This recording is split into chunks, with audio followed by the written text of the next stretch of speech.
अकोल्यात अत्यंत विषारी अशा घोणस प्रजातीच्या सापाचं त्याच्या 35 पिल्लांसह सुरक्षित रेस्क्यू करून त्याला जीवनदान दिलं। विशेष म्हणजे रेस्क्यू दरम्यान मादी घोणस सापानं सुमारे 30 ते 35 पिल्लांना जन्म दिला। या सर्व पिल्लांसह सापाला सुरक्षितरित्या नैसर्गिक अधिवासात सोडून देण्यात आलं। या धाडसी कार्याबद्दल जुने शहरातील गंडकी रोड येथील नांगेवाडी परिसरातील नागरिकांनी सर्पमित्र चिकू इंगोले यांचं कौतुक केलं।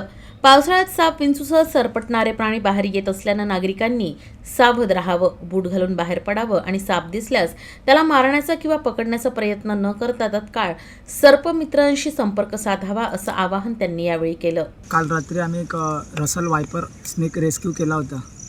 तर आम्ही आता त्याला इथं सोडायला आलो। त्यांनी 30 ते 40 पिल्लांना जन्म दिला आणि रसल वायपर हा एक विषारी जातीचा साप आहे।